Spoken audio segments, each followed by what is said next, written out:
morning, everyone, and thank you for joining us for part 3 of our 4-part cybersecurity readiness webinar. Today, we are joined by Tim Raschulte from the Cybersecurity Collaborative, and he will introduce his team. We also have a special guest from Minnesota who will be speaking as well to provide some information. My name is Michael Lamont. I'm the Director of Programs and Services for the Wisconsin Counties Association. And if anyone has any questions throughout this presentation, please use the chat feature. Also, afterwards, if you have any questions, you can reach out to myself or anyone else speaking today. We'd be happy to answer any questions. We've had a lot of great feedback from the first and second webinars, and we really look forward to this one as well. Good morning, Dr. Tim, and I'll let you kick it off.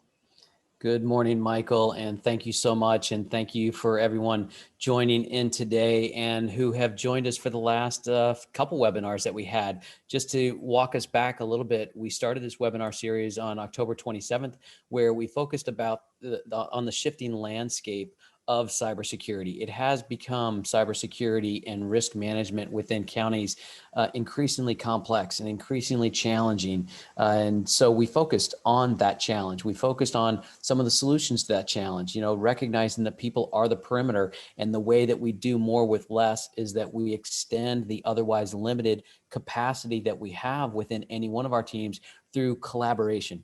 We can collaborate with one another across counties in Wisconsin. We can collaborate with one another beyond the state borders with the help of NACO and NACO program partners such as the Cybersecurity Collaborative, such as the Professional Development Academy, such as a host of others that we'll reference today, as we have done the first couple webinars, and we'll continue to do that today because there's a lot of great access to information out there that we learned in the second webinar when we start really trying to understand how do we assess our level of readiness when it comes to cyber threats that we face every day. We shared with you some assessments that can be used immediately, whether you're on a cyber task force team within your county or not. You might be a commissioner, you might be an elected official, you might be a staff level leader within the county or a staff level member within the county, focusing on the business and services being provided by that county. And we focused on ways in which to use the assessments and the tools that we shared in webinar 2 regarding how best to engage and create that level of readiness, increase that level of readiness when it comes to the cyber threats that we face every day. Today, we're going to go down even further into how we best apply resources when we do sense threats happening within our county and threatening the services that we're providing throughout our county. We are going to focus specifically on incident response plans. We're going to focus on what are often referred to as playbooks, on how do we actually assess what is happening? How do we detect a threat when it is occurring? What do we do when we sense that threat happening and when we see that risk becoming not just a risk, but reality? That's going to be the focus of today's session for the next hour. And then, in the fourth webinar of this series, as you can see there on the right-hand side of your screen, we are going to bring it back to the aspect of collaboration and focusing on how collaboration really is the key to our resilience of maintaining and continually increasing a level of cyber readiness within any one of our counties. And, one of the things that we will do is focus here on this screen around the NIST's identified areas, which what they refer to as the world of threats.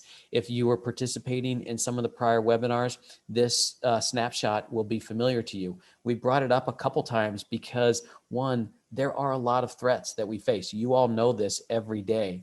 And as you think about your business of counties and as you think about cybersecurity, specifically to the business of your work within counties, each one of these items really does create a distraction to those services at the least, if not a complete challenge to the business of your counties because of some of the complexity and some of the risk and the results from that risk that you might face. As you think through here, one thing that I would invite you to consider is just think about each one of these items, whether it's a phishing attack or a counterfeit website, or if it is, computing or miscomputing critical data within your organization. If you think about malware, if you think about some physical aspects of risk, floods and pandemics, such as what we're dealing with right now. You can think about ransomware or hijacking IT sessions. We heard early as part of this pandemic, when folks started to migrate toward collaboration tools, such as like what we're using right now, a lot of individuals started using Zoom and other types of technologies. And there were the quote unquote Zoom bombing incidents that were happening, where people were hijacking the meetings and hijacking the Zoom conferences that were taking place. And so hijacking IT sessions has become more common, because of the pandemic and more people working in remote environments. But I bring this up because I invite you to think about each one of these areas and then take it one step further. Think about each of these areas and think about whether or not you have a playbook in place. If something was to happen, if there was a phishing attack, do you know what to do? Most of you probably do. Most of you probably have seen a phishing attack. Most of the counties have probably fallen victim to a phishing attack.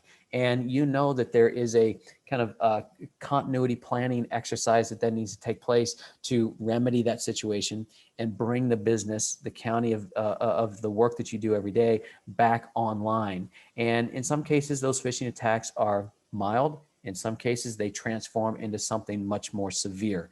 And so each one of these items is really, you can array it on a scale of what is the likelihood of this happening to us? What is the severity of risk that could happen to us if this was to take place? And then what is our response? What is our plan? What is our playbook, if you will? What is our incident response plan for each one of these items? And some of you might be thinking, wow, I need an incident response plan for each one of these items. It's like, it's enormous. And certainly it can be. We can think about things in terms of, your incident response plan for a fire might have some similarities as to your incident response plan to an earthquake or a flood or a tornado or even a pandemic that maybe you've probably updated your incident response plan for because of what we're dealing with right now, what we're enduring with this current pandemic.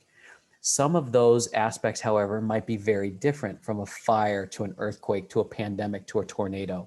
And so the thing to add on to that is, if we were to group a lot of this together, let's group it all under the aspect of network issues or cyber issues. We can get down into the nuance and into some of the details beyond that as we get more and more mature, more and more detailed with the actual playbook. What type of pandemic was it? How severe was it? What level of impact did it have? Same thing with cyber. What network issue took place? How much of an infiltration did we have relative to our critical data? What type of critical data? Because the type matters. If it's HIPAA compliant data, there's different types of steps and protocols that we need to follow as compared to other, what we might perceive as critical data, but maybe it's not HIPAA compliant data. If it is other critical data to run our businesses, we might have different steps or augmented steps to take place relative to the response as well as the recovery. And so this is kind of an array of threats, the landscape of threats that could come at us. How we address each one of these might be a little different based on the way in which we perceive the threat as well as the result or the recovery attempt from that threat. Let's take ransomware as an example. It's in the bottom right-hand corner of the screen, third from the bottom.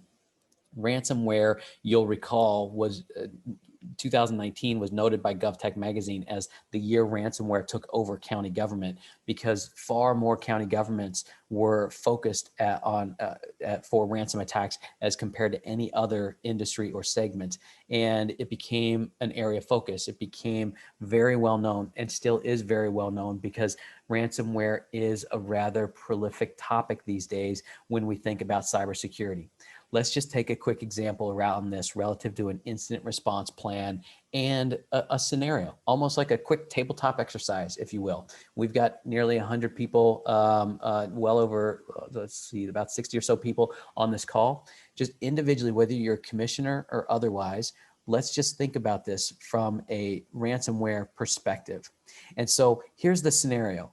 and you've just received an emergency call, or as our friend Commissioner Constance reminded us on the first webinar, maybe the call didn't even come from an executive in charge of cybersecurity, as this scenario suggests. Maybe it came from a news outlet that was contacting you saying, hey, we just heard you were hacked and now you're being held ransomware. Are you going to pay for that ransom? Are you going to, you start being infiltrated with questions. The question becomes, what do you do? So the scenario here is, you've just been notified, and that the critical data servers have been breached, including your website, and are being held for ransom. And it doesn't matter what the ransom is, whether it's a couple Bitcoin or if it is something much larger than that in terms of a financial obligation that is being asked of you. The question now becomes, what do you do? At whatever the role you're playing, whether you're a commissioner, or if you're a CAO, or if you're an IT officer, or if you're a staff level member of the county, what is it that you do? Just think about that for just a couple seconds. What are the first three things that you would do? And for some of you, you might know this immediately. It's like, oh, I would do this, this, and this. Others might be wondering, it's like, gosh, I hope our IT person knows what to do. My first call would be contact the director of IT services, contact our third-party advisor who provides IT services. If we're a large enough county, maybe we have a CIO or a CISO, I'm going to contact that person and hope that they've got a plan in place. Some of you might say, well, I'm going to contact my insurance provider right away. Others might say, I'm going to contact my legal counsel to see what it is I need to do. If you're on the IT side, you're probably thinking, well, what server did it hit? We know that it's the web server and some other critical data servers. Is it unplugged at this point? Has it been powered down? Is it connected to other servers that have other critical data? So depending on the role you play, you might be thinking about different things. The idea is that everyone in the organization, just like if we were to pull a fire alarm, we would certainly want everyone to know generally, what should I be doing? If we pull a fire alarm, I know that our job is, how do we get as many people out of the building as safely as possible, as quickly as possible, and then start taking roll calls so that we know who's present and accounted for, who's not, where are they at, and we start going down the phone tree to reach out to people to make sure everyone's safe and secure. The same thing is what we want to have in place relative to cybersecurity.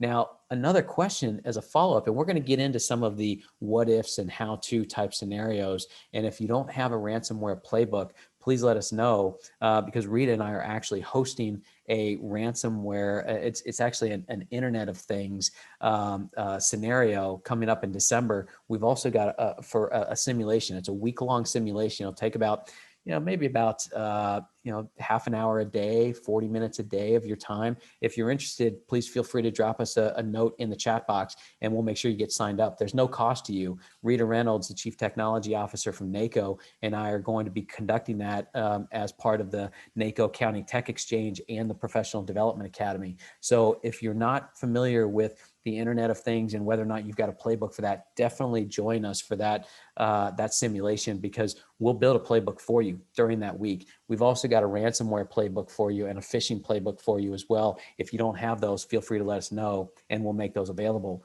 One of the questions that sometimes people don't think about in their playbook is, once we've resolved the issue of the data and we've gotten the business, the county, back online to conduct its business, how do we then go about regaining trust? We've got an increasingly diverse stakeholder group that we work with every day to carry out the business of counties. How do we work with our vendors and our partners and our suppliers and others in the community and government committees and other constituents to rebuild the trust that doing business with our county and getting services from our county is safe, it's secure, it's reliable, it's trustworthy, and we're here to help support the way in which our communities thrive? Thinking about these questions becomes really important as we think about our playbooks, because sometimes we think about the initial identification of a threat being realized, that trigger, that initial trigger that then sets off a series of steps and activities per the incident response plan. And then what we often do is think about getting back online, but not about the ongoing, the long-term impact of rebuilding and regaining trust. And when we think about the scenario here, we always ask, Rita and I always ask, what is the most effective and the most vulnerable mechanism within our organizations, our counties today? And there's one answer to it. It's a single word answer. And you probably already know what it is. We've talked about it quite a bit during this webinar series. It's people. People are the perimeter of any defense that we have. People are also the most vulnerable part of that defense, because we will click on that link that we know that we're not supposed to click on, but we're so busy working with things, and now we're working remotely and things like this. Things like that happen. And so we have to have other protocols in place to help offset that, to help remedy that when it does happen. And so we put in insurance mechanisms, we put in risk defense mechanisms, we put in training mechanisms, we put in software and other types of protocols to help make sure that people are as prepared as possible to do the right thing at the right time in the right way. And sometimes it's accidentally clicking on that link, but then the most immediate right thing that they can do is contact somebody. Let the IT folks know, let the CIO know, let the CISO know, start the protocols for recovery and response to those issues that have just taken place. And that's what we're going to talk about today. We're going to get into a real live scenario. And so, of course, we're not going to address all of the world of threat issues. Rita and her team at NACO have a lot of responses already for a lot of these. So if you're just trying to get caught up with cybersecurity defense, and you're trying to build a culture of cybersecurity readiness, and you're trying to build out playbooks and incident response plans, please don't think you've got to do that alone. Don't think you've got to recreate the wheel or create things, initiate things on your own. Please contact us, because Rita, through the Tech Exchange and Cybersecurity Collaborative and other sources, has a lot of best practices already to share that you can immediately apply to the business of your county and the business of preparing and increasing the readiness of cyber threats for your county and across all of Wisconsin. So please reach out to us if we can be of any help at all. And what I want to do is shift the conversation to Rita and Terry Ocaña, who are going to walk us through a series of applications about how we best prepare when it comes to cybersecurity and create these incident response plans and policies and procedures. And Rita, thanks again for joining us. I know that you and the Tech Exchange do a lot of this work and share this across not just the counties of Wisconsin, but across the United States. And so, Rita, thank you so much for joining us today. And thank you for bringing Terry along for kind of a case study on how incident response plans work and what to learn from them after risks actually take place from a cyber threat that has become realized. So good morning, Rita, and thank you. Oh, thank you so much for having me today. Thank the Wisconsin Association as well. Before I get started, and I will ask Anne-Marie to assist here, we have a guest that is Commissioner Chris Constance. He is the chair of the IT standing. He is one of you in the attendees list, and I want to make sure he's unmuted. He has a few words to share from his role of being Commissioner of Charlotte County in Florida, but also in his role as the chair of IT standing in the IT Advisory Council. So Chris, let me see if you're on and can share a few words with us.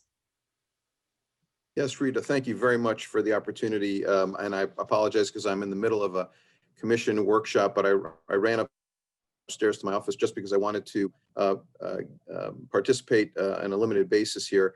I heard what Tim said. I guess I want to speak to my fellow commissioners in Wisconsin as well as the staff and just say that, it's great that you're on this webinar, that you're participating, that you get it. And just to back Tim up on a whole bunch of things, first of all, it's been a real honor being the chair of the standing committee, working with the technical folks, working with the electeds and trying to bring them together. And that's really been my mission is, first of all, to get smarter about this and to really understand it as best I can so I can communicate it to other elected officials and make them really understand why it's so important to support this arm of the county, because more and more of our functions are done technically and using technology and using the internet. And now this pandemic has driven a lot of folks to work out of their houses with all of its incumbent issues and security, potential security problems that you'll come up with. But, electeds need to know that you don't throw all your money against cyber problems, but you throw your smart money against it, and you make sure that your policies and procedures are sound and that you're supporting your tech staff with what they require. Remember, it's needs, not wants, but they have needs, and you've got to take care of things on the front end. A lot of it is education. So when Tim was talking about, Internet of Things, for me, that equals portals of attack. And so now that we have so many of our pieces of our infrastructure outside of our sphere of influence being inside the building, it's a little bit tougher. And I look at the human beings as wonderful and necessary, but they are the weakest links. And so not only do we have to look at the defense of our infrastructure by really good education and making sure people don't get hit with phishing attacks, but very importantly, as Tim talked about, it's the response. So not only would I be training folks on, hey, here's what to watch out for, but I would be training folks on, okay, you've clicked on the wrong thing. What do you do? Make sure that that is a knee-jerk response so that nobody's afraid to tell on themselves. Go, oh, you know what? I'm human. Guess what? I've proven I'm the weak link, just as they said I would be, but no problem, because I know I call this phone number and I let them know what's going on, and they immediately shut down my computer, and we'll have a competition to see how much of a limited attack I had. So I think it's really important that you're here, that you're involved. And again, I enjoy doing this. I'm sorry I have to run back to my meeting because I love these. I always learn something, even though I'm getting smarter about this stuff. And I don't think you can train enough. I don't think you can learn enough. And I'll put a plug in for the enterprise leadership cybersecurity classes that I took, because, I think that if you want to go to the next stage, you can really learn a lot and get tutelage from chief information officers, chief information security officers. You can really get as deeply into this as you want to, but make no mistake, this is here to stay. Technology is only going to get deeper and more dispersed in the activities of counties, and attacks are only going to get more sophisticated. So you guys are in the right place. You're really using your time well. And Rita, I'll throw it back, and thank you so much, everybody, for the opportunity. Thank you, Commissioner Constance. I really appreciate those words and your support as well to technology and cybersecurity. So what I'm going to do right now is talk to you about, we call it this playbook, and there's a lot of components to it. I'm going to walk you through it, what we've seen works well, and some key points. But first, let me just talk to those key points. It's all about policies, procedures, and practices. And practices can take two meanings. One is the practices that you initiate every day, but also practice makes, unfortunately, we like to say perfect, but let's just say getting closer to perfect. So it's very important that by participating today and in other similar events, that you're looking at your policy, your procedures, and your practices of your county. Oftentimes we start with the IT department because that is critical to know what their practices are, and that as elected officials, county administrator, you're supporting the IT department in what they need to ensure that the infrastructure of the county is safe and secure. But there's also policy and procedures, and that involves coordination, conversations with HR, with key leadership, and all the way from the top down. Another key component that we'll talk about is testing. That's such an easy one to forget about and hard to work in sometimes when we have fires that we're putting out every day. But testing the plan and running through different types of scenarios, I like to say, even if you have an email incident, as we call it, practice what you know to be the steps in that playbook. A real life scenario can serve as a test as well, but it's best when you sit down, take an hour with your teams and go through a scenario. And I'll get to some resources that are available to help you do that. Having a team identified ahead of time is very, very important. And we'll go into some details there. It's not just IT. It involves a bigger village within the county and outside the county as well. And then following a checklist. Think about it this way. I've been through a number of situations over the years that I've been in my IT roles, and I can tell you that it really is trying to practice grace under fire, because when you have an incident and you tell the head of a department, we have to shut off external access, they're not too happy. And sometimes those folks will say, hey, don't shut our access off. And you have to say, we have to for the greater good. Staying calm in that process is very important. And then documenting all of the security incidents, regardless of severity. It's really easy for us in IT to have like, spam email and password resets, and then we don't document them. They're just as important as the more severe situations that occur, because you will have practiced using your security incident policy and form. So we're going to go into some details based on those key points. First of all, I mentioned policies, and if this is a short list, and I mean short, there are a lot of other IT policies that need to be in place, but these are key ones I would focus on. Acceptable use. For years in IT assessments that I've done with counties, it has been standard operating practice to include a section in the HR policy manual of IT acceptable use. And over time, it has evolved that you really need a standalone acceptable use policy that lays out what employees are allowed to do and permitted to do and not permitted to do, and that they're signing off on those every single year. I've talked to a lot of HR folks, and they have said, this not only protects the county, but it doesn't protect the employee, because we know that we're going through an annual process of staff reviewing acceptable use. Privacy policy is another one. And I'm pretty sure most of you probably put something in place back in the original HIPAA days when that started in right around 2002, 2003. But good to just double check and make sure it's up to date. Password policy. Having a great discussion actually this morning about password policy, and it has evolved as well.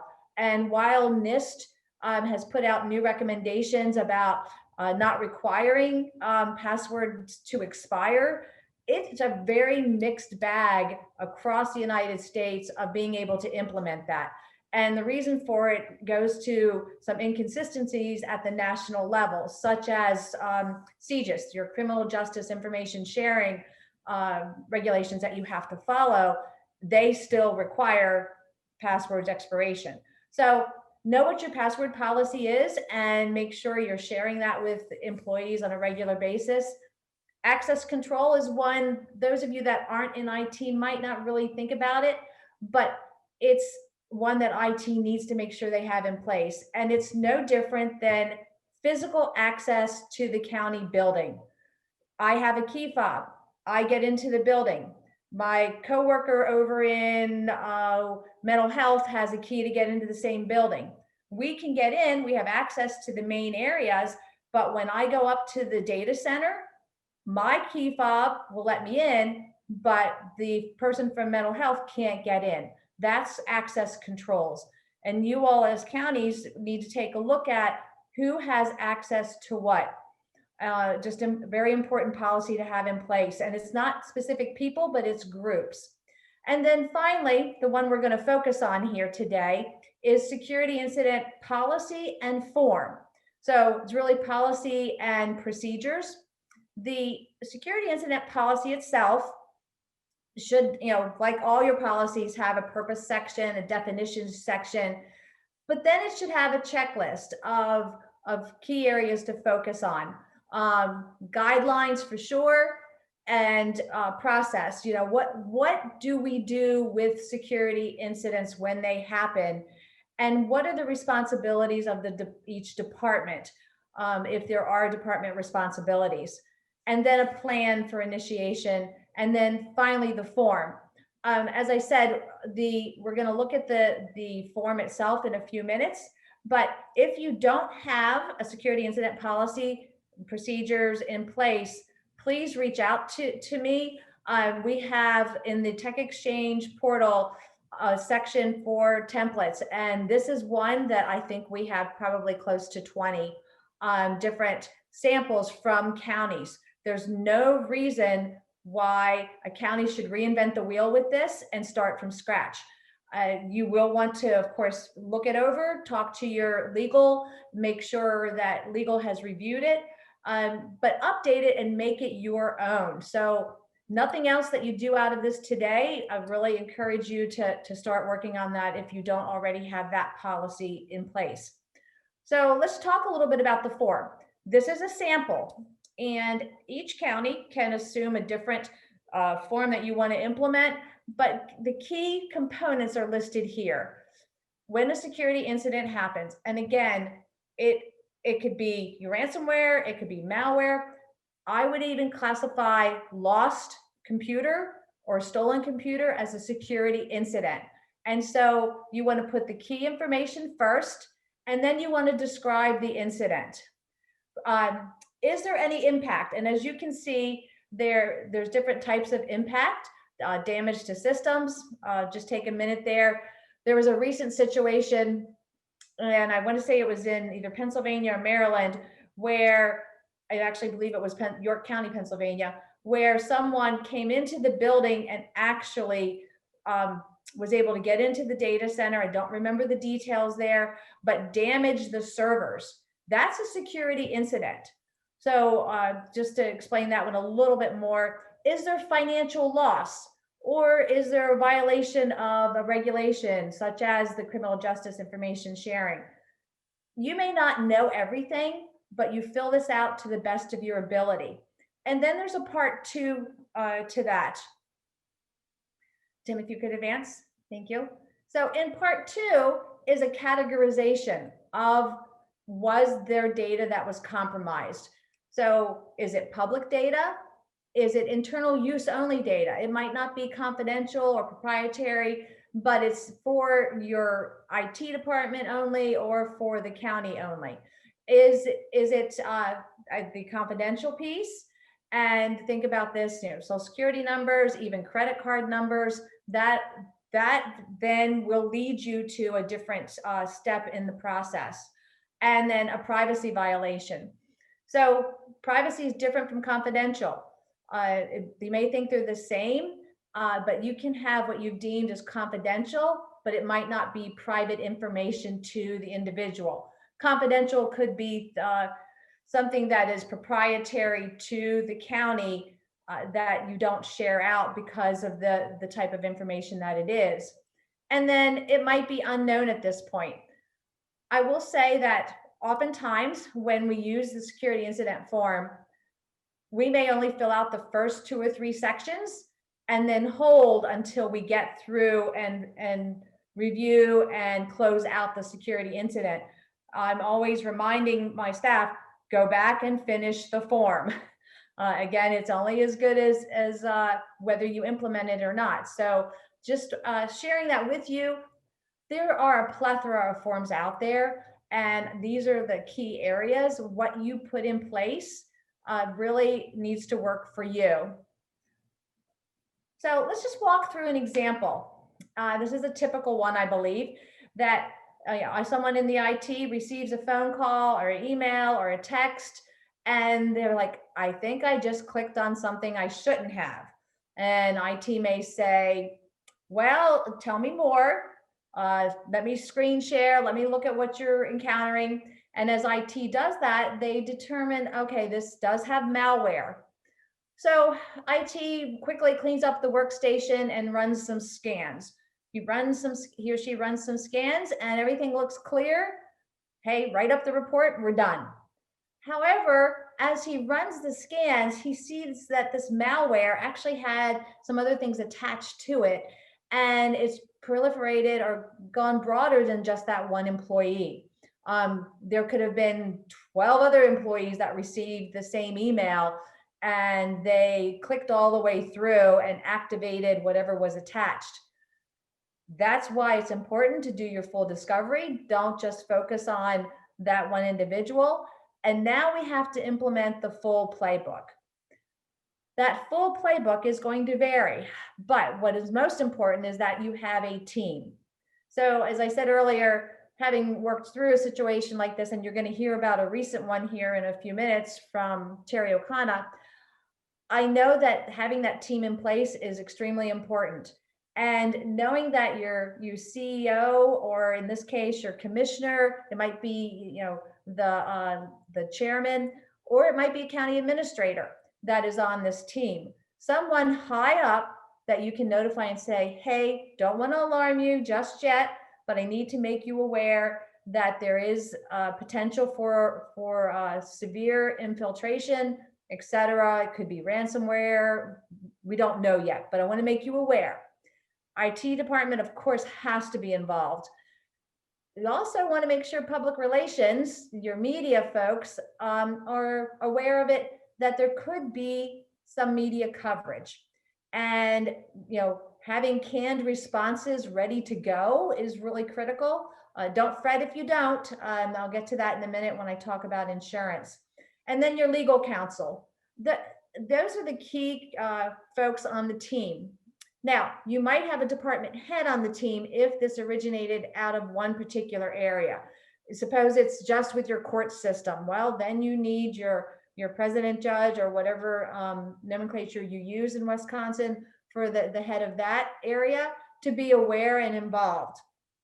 No one wants to be caught off guard walking out the door and having a reporter from the local news station saying, hey, I hear you've been hit with ransomware, for example. And then finally, the last piece of the team is knowing that it's time to call your cyber insurance coach or your cyber insurance contact to say, we do have a pretty serious situation here. Here's what we've done so far.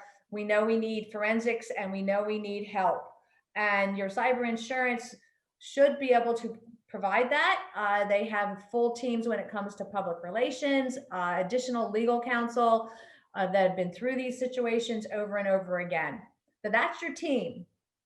Now, I do want to talk a little bit about how do I know what to protect? And the other key component in the playbook is now you know how to respond, but what am I protecting and what levels of protection do I have? I've been sharing this for quite a while now because it's very challenging to have what's called a data asset inventory. For those of you that aren't in IT, think of it as an inventory of all of the vehicles and all the equipment in the county. You need to know what you have, and you need to be able to submit that list to your insurance company in case when there's a claim, they can go back to that inventory. It's just a good best practice in other areas. Why not with your data? You have huge exposures when it comes to data. And so the data asset inventory will list out all of the types of data that you have and where they're located. So this is just a sample. More than happy to share the Excel spreadsheet with all of you. Excuse me. And if you haven't started this, and typically it comes from the beginning part with IT, sending out a note to all the department heads saying, hey, we're doing an inventory because we need to know where data is being housed. Here's what we know.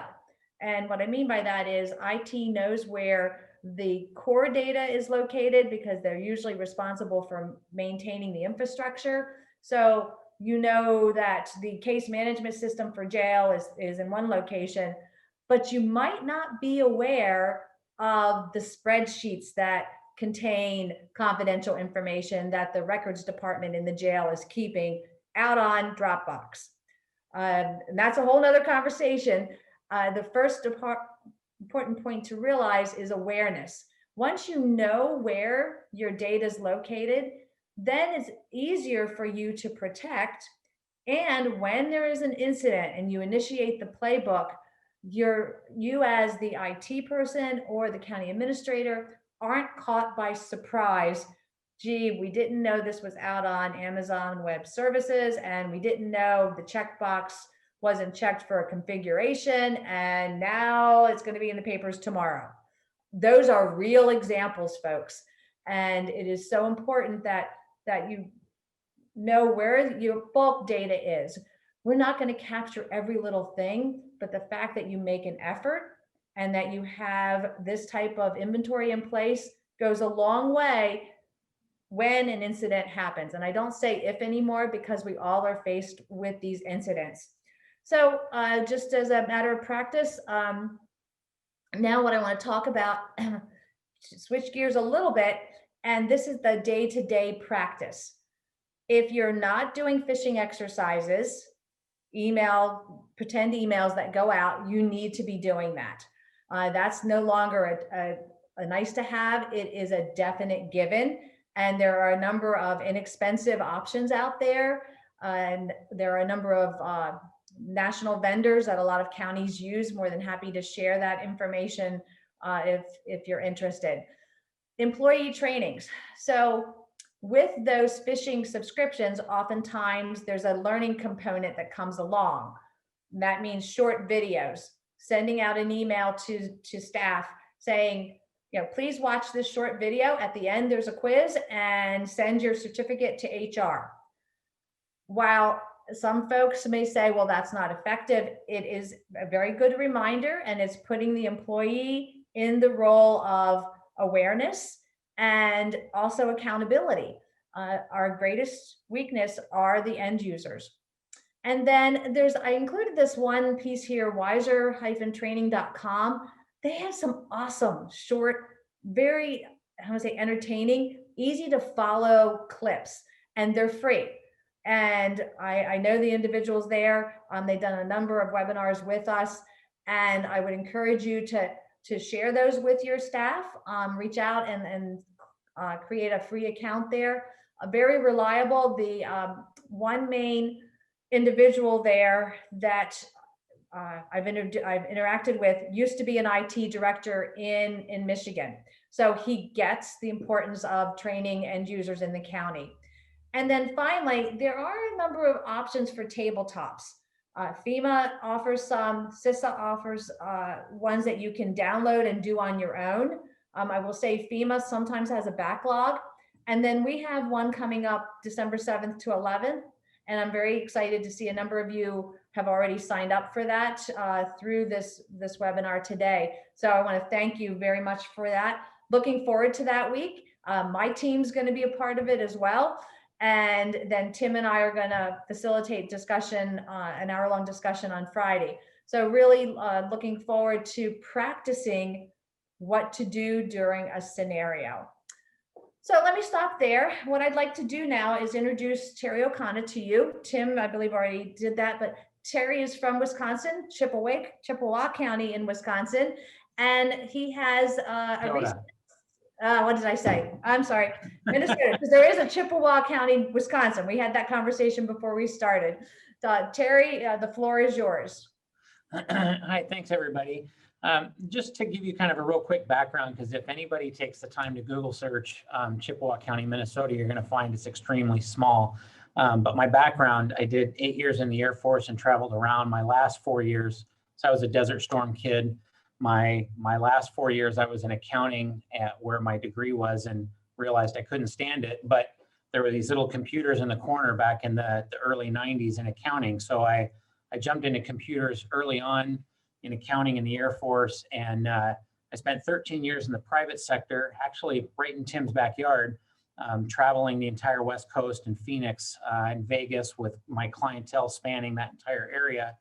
And then about 10 years ago in 2010, my wife and I decided to make kind of a family lifestyle change and move a little closer to some of her family. So that's how we ended up quite consciously in this small rural area. I grew up in the country, and there was an opportunity, so I decided to take it. But I took a lot of that experience from, I would say, big IT and brought it into this rural region, and am finding ways to utilize that to kind of help enhance what's going on in some of the smaller county regions in this area. And then partnered up with Rita a little over a year ago and met Tim. But I want to ask a question, which is a little bit interesting, and it's going to kind of extract a little bit from Rita's presentation. But I think what I have found a little interesting in a recent incident that we've had is it's one-off from what is standard. When we think about a data breach, or we think about a cybersecurity incident, we think about one of our employees picking up the phone and calling us because they clicked on something wrong, they got a pop-up, but it is contained within our environment and we have complete control over it. What we don't think about quite so often is when you're a county, when we think about a third-party data breach, we're thinking something like a Target or a Fortune 500 company that their credit information has been taken. We had an incident quite recently within the last couple of months that I have had to study, and now we're trying to pick apart and figure out how do we correct the gaps, quite a big gap in our policy and procedures. And I can only assume that's why Rita kind of tapped me on the shoulder and said, hey, would you be willing to share this? So some of this information is not public. So there's going to be a lot of vagueness in some of what I'm presenting, but I think you're going to get enough of the information to kind of help you develop some of your own policies and procedures moving forward. And then of course, the Tech Exchange, the Cybersecurity Leadership Development Academy, those are great resources to help develop these kind of scenarios and move forward, learn from our mistakes, right? So very quick incident summary. I had an employee at the county, gave me a quick message and said, look, I think I've got an email. It looks legitimate, but there's something kind of suspicious. It's coming from a partner agency. I was expecting this email, but it just doesn't look right. So I took a look at the email. Very clearly, it was a legitimate email thread, so legitimate content. But I was able to pick pretty quickly, it came from a spoofed email address and had some malicious content injected into a legitimate thread. Very quickly, I noticed that there were email, and this happened quickly because I reached out to multiple departments that I knew engaged with this partner agency. Quite quickly, I found that there were several emails that were targeting multiple departments within the county. There were 2 external partner agencies involved, in addition to our own departments.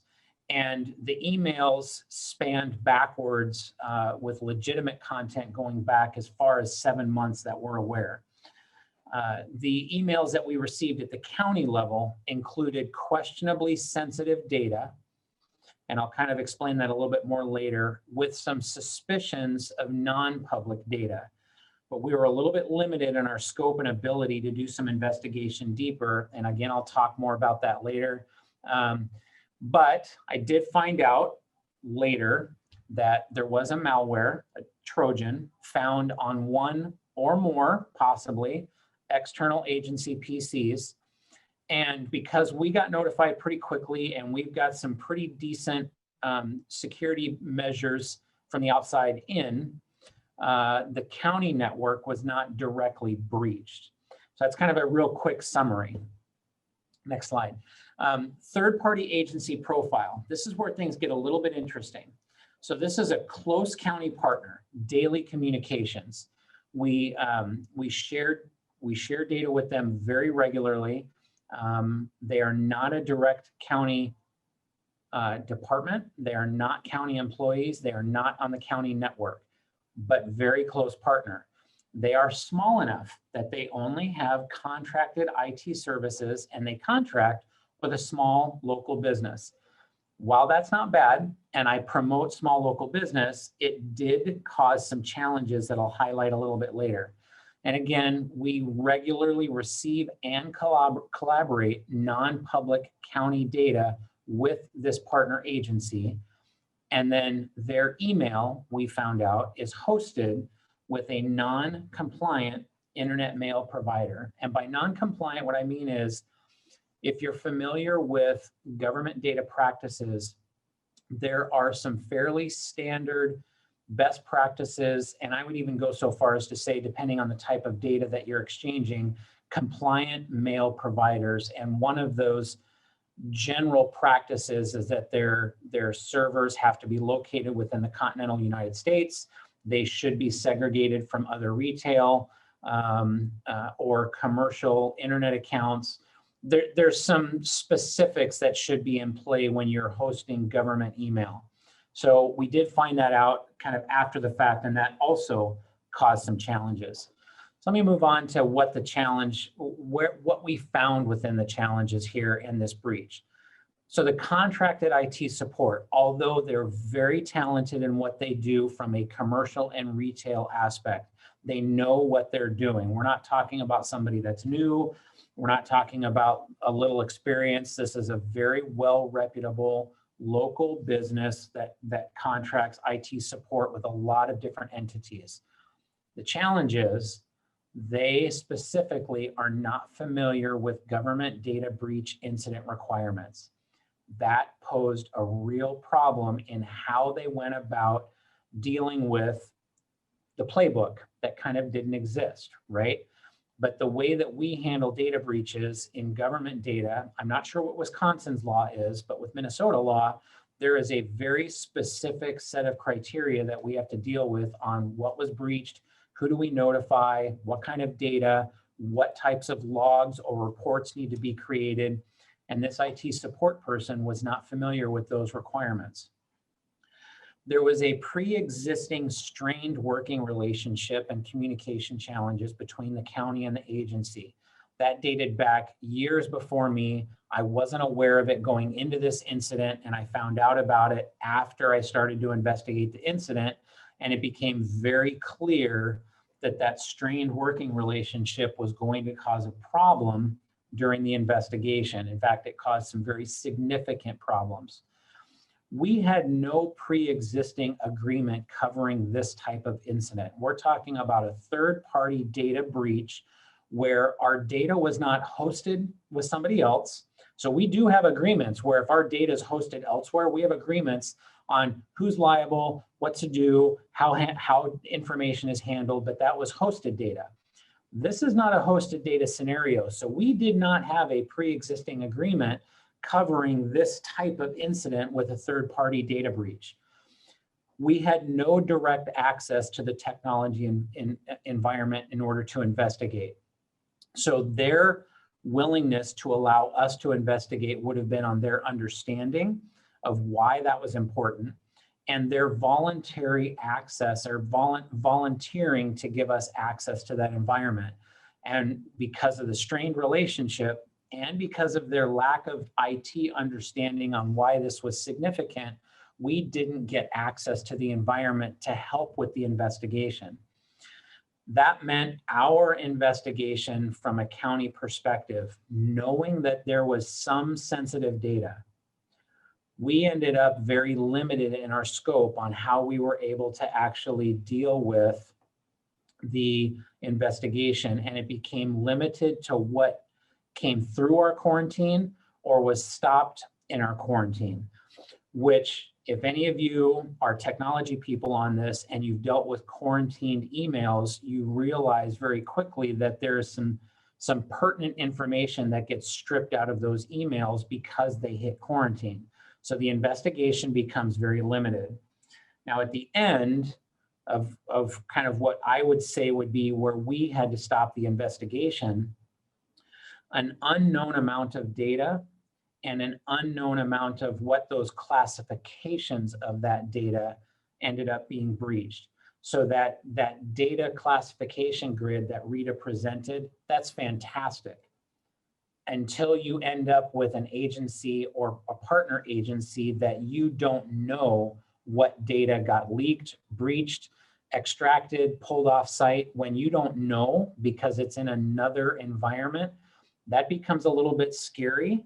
It becomes an attorney's nightmare of what is this real liability? As I'm talking to data breach attorneys, you can just imagine they're trying to figure out, well, what is your liability? Who do we notify? Do we notify anybody? If we do a general notification, are we going to alert the public to something that may not exist? Could we end up with a bigger liability? I mean, this was, I could just see the smoke turning in these attorneys as they're trying to figure this out at $800 an hour or $400 an hour. It's like, how do we wrap our hands around this?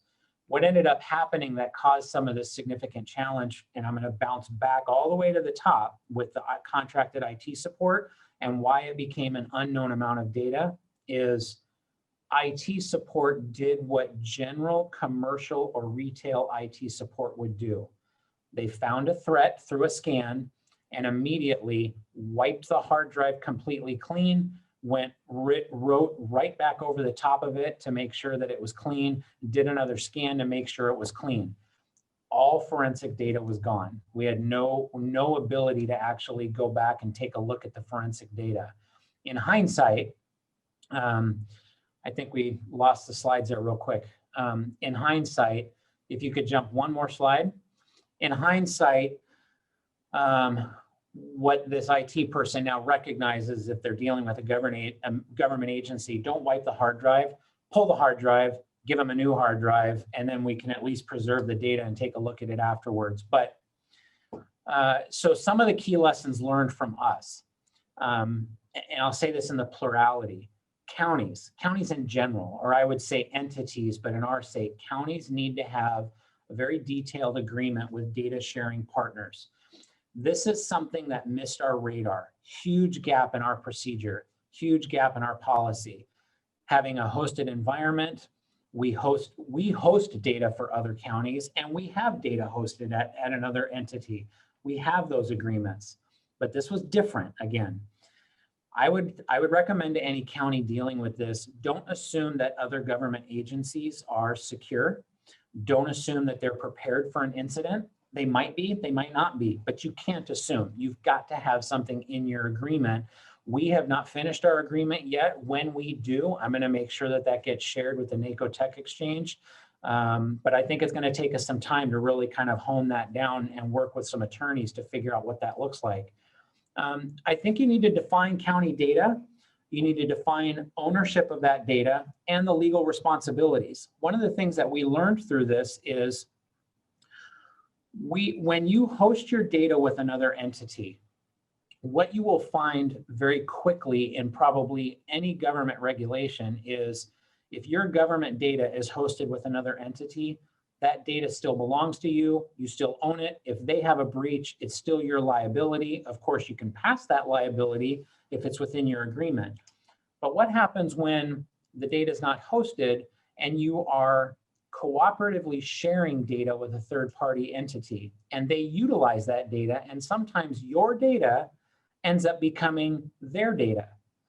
Well, guess what? We found out from our data breach attorney, we still had liability because it was our citizens' data that we shared. And even though additional data was added on top of it, it still originated from us. It was still county data, county citizens, and we had a liability to that to some degree.